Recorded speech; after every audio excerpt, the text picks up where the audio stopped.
Hello guys, welcome to study free education.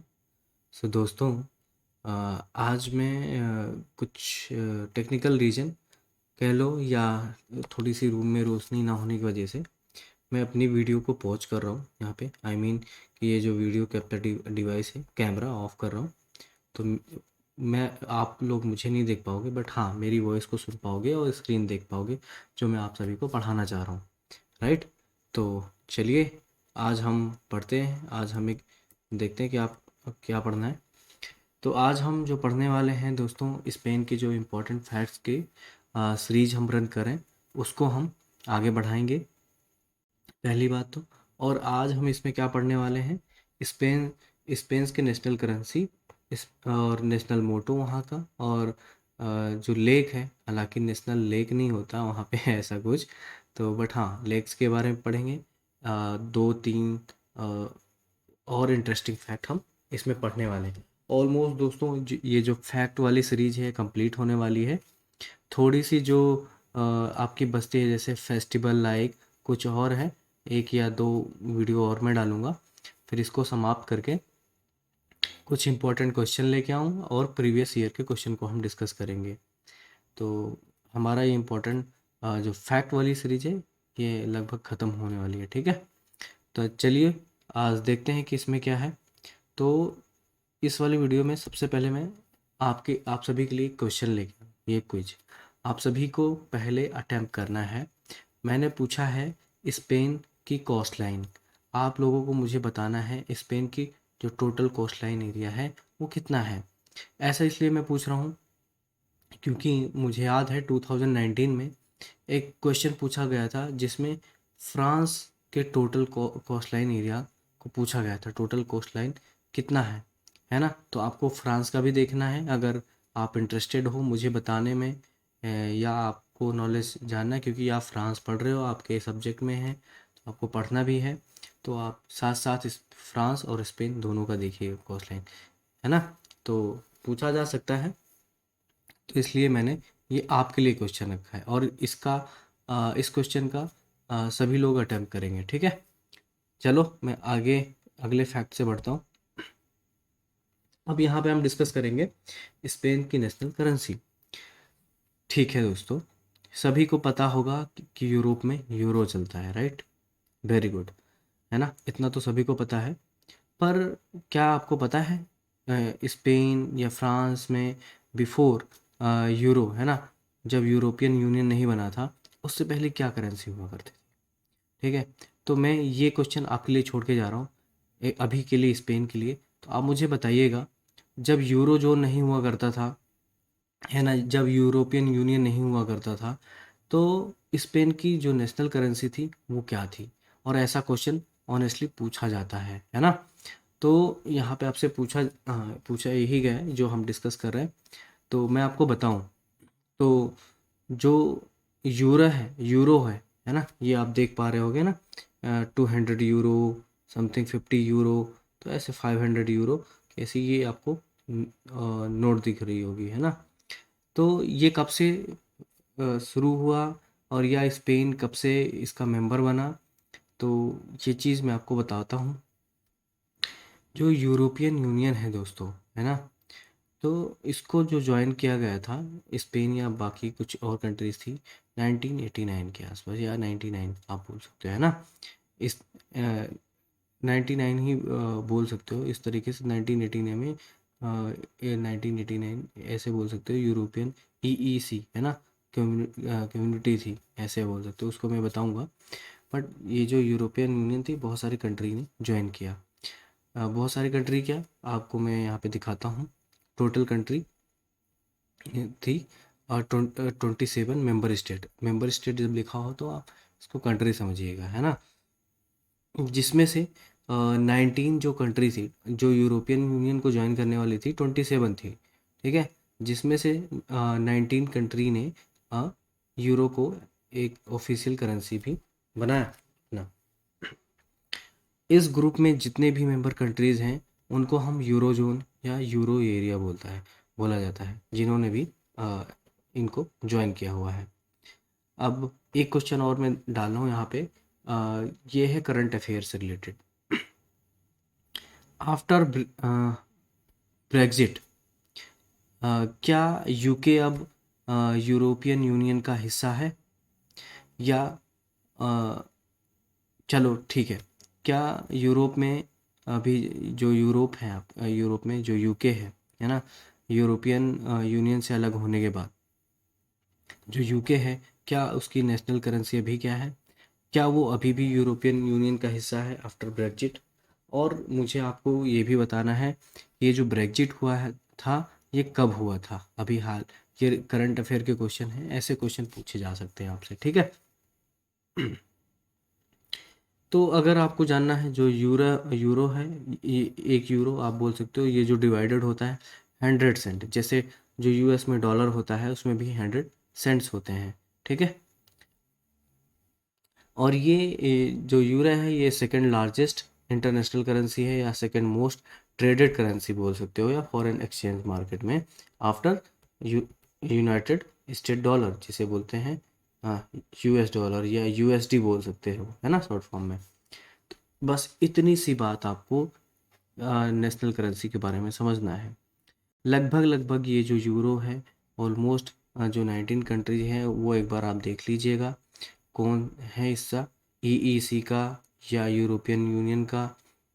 जब मैं France पढ़ा रहा था तो मैंने आपको एक बार समझाया था वो कौन सी कंट्री हैं, जो वो कलर कोड भी किया हुआ था उस मैप में, कि ये कंट्री हैं जो यूरोपियन यूनियन का हिस्सा हैं, या ईईसी का है, बट इनकी नेशनल करेंसी अपनी है, या इनकी नेशनल करेंसी क्या है। ठीक है, ये चीज़ आपको थोड़ा ध्यान से देख लेना है, खासकर जो अभी हमारे सिलेबस में है, तो उनका डेफिनेटली उनका यूरो ही है, ठीक है, चाहे वो जर्मनी हो या फ्रांस हो या स्पेन हो, ठीक है। ये चीज़ आपको देखना है, बस इससे पहले क्या यूज होता था ये भी आपको ध्यान में रखना है। आगे बढ़ें।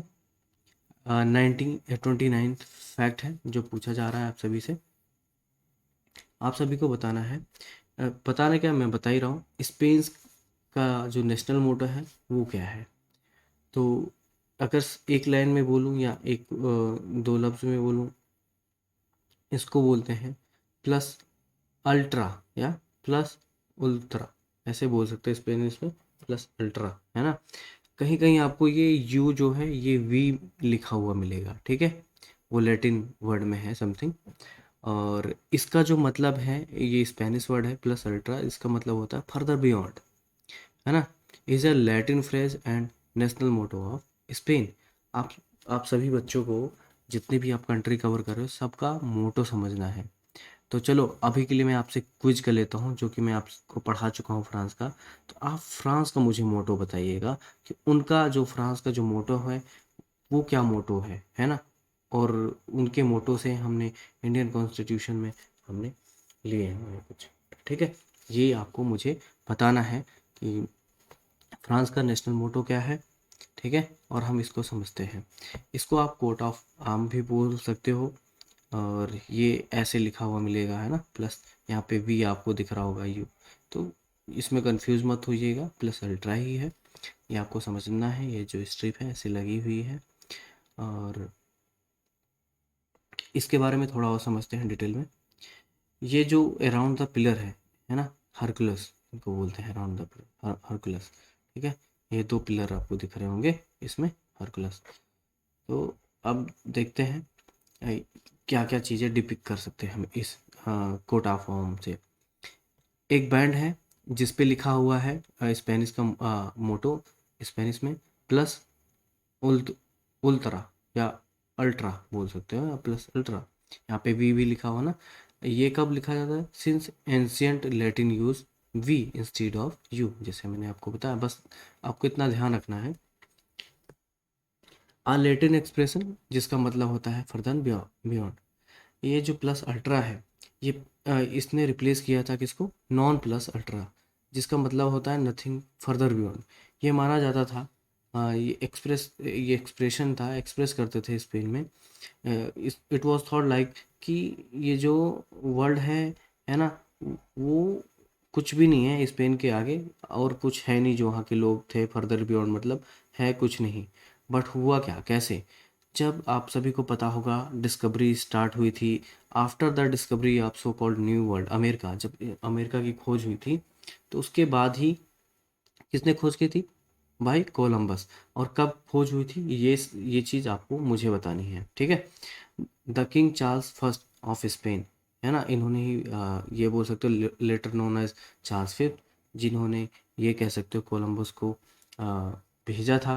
या ये कहते हैं ना कि आप पॉकेट पैसे देते हो, इन्वेस्ट करते हो उनकी जर्नी में, वॉयर्स जो होते हैं काफ़ी सारे लोग जाते हैं कि आप नई नई जगह ढूंढो, जो कि होली रोमन के थे, इन्होंने अडॉप्ट किया था। पर प्लस अल्ट्रा कब? जब ये सो कॉल्ड न्यू वर्ल्ड, जब अमेरिका की खोज हुई थी, क्योंकि इससे पहले लोग जैसे बोलते हैं कूप मंडूका, मतलब कुएं के मेढक होते हैं, मतलब इनको पता नहीं होता इसके अलावा भी कुछ है स्पेन के आगे, है ना। सब कुछ जो है यू स्पेन है, यही सब कुछ मानते थे। बट इसके बाद समझ में आने लगा अपना मोटो भी, क्योंकि उन्होंने खोज भी की थी, है ना। जहाँ तक मुझे समझ में यही होता है इसका मतलब प्लस अल्ट्रा का, कि फर्दर बियॉन्ड का मतलब क्या है, यहाँ से भी बहुत कुछ है जो आपको एक्सप्लोर करना है। इन्होंने एक्सप्लोर भी किया था, क्योंकि किस जगह को खोजा था? अमेरिका को, है ना। तो ये मोटो एडॉप्ट कब किया गया था? 1516 में। इसका मतलब होता है स्पेन में, एंड दोज पिलर जो हेरकुलस पिलर है, were no longer the edge of known world, है ना, but the natural access to the all the world from the Mediterranean sea, जो कि ऑल यूरोप जिसको एक्सेस किया जा सकता है। तो बस यही छोटी सी कहानी, बहुत ज़्यादा आपको समझना नहीं है, बट आपको बस ये इतनी कहानी मैं क्यों बता रहा हूँ, ये आपको ताकि याद रहे प्लस अल्ट्रा कि स्पेन का मोटो क्या है ना, और क्यों है।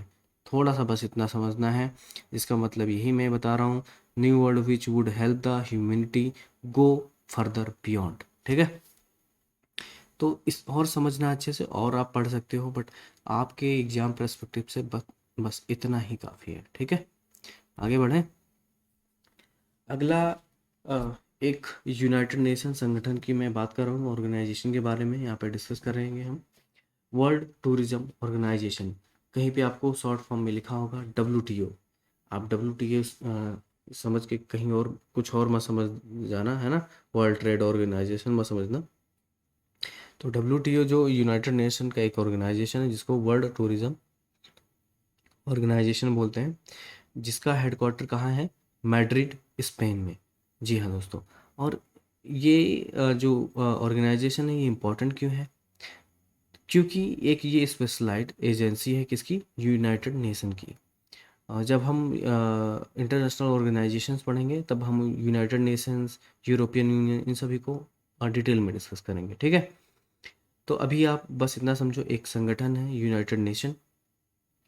आप सभी मुझे यूनाइटेड नेशन का जो हेडक्वार्टर है वो भी आप बता सकते हो, जैसे मैंने यहाँ पे आपको बताया है वर्ल्ड टूरिज्म ऑर्गेनाइजेशन का हेडक्वार्टर, है ना।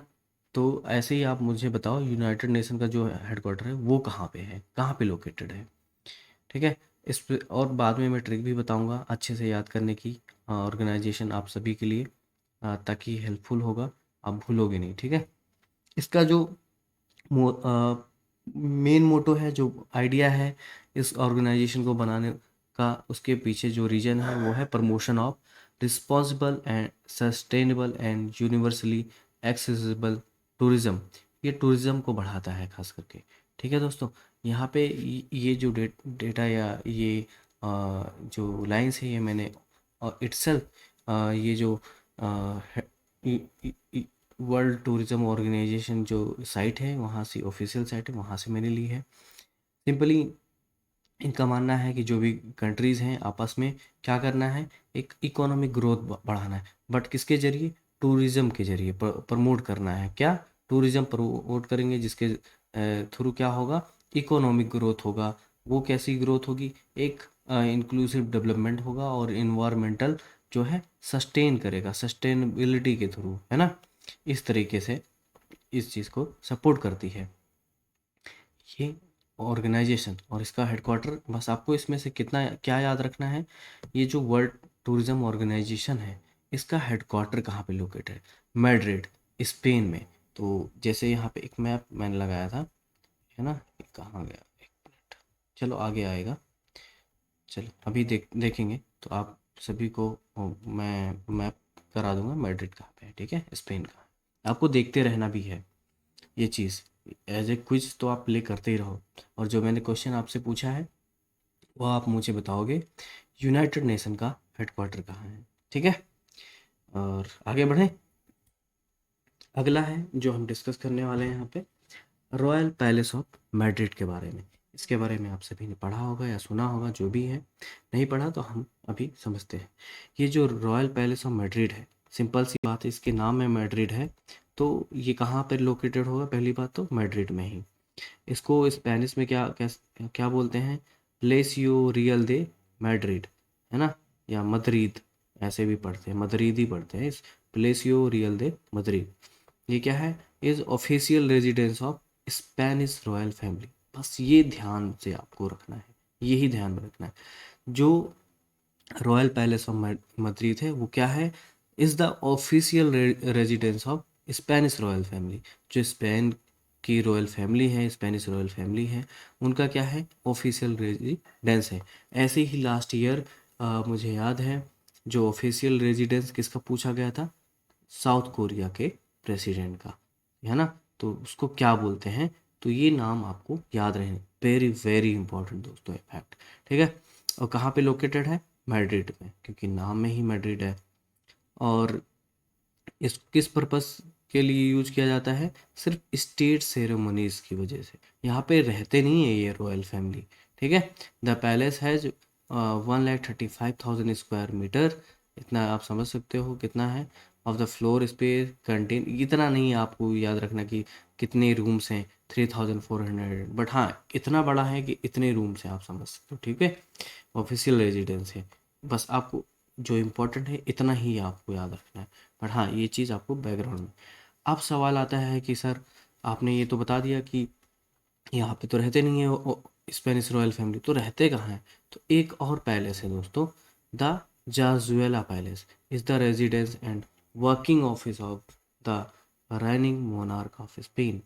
चलो आप मुझे बताइएगा, करंट टाइम में स्पेन के मोनार्क का क्या नाम है? वो कौन से व्यक्ति हैं जो स्पेन के करंट मोनार्क हैं? किंग कौन है, ठीक है, ये आपको बताना। Who are the current serving monarch of Spain या किंग ऑफ स्पेन, क्योंकि कॉन्स्टिट्यूशनल मोनार्की है वहाँ पे।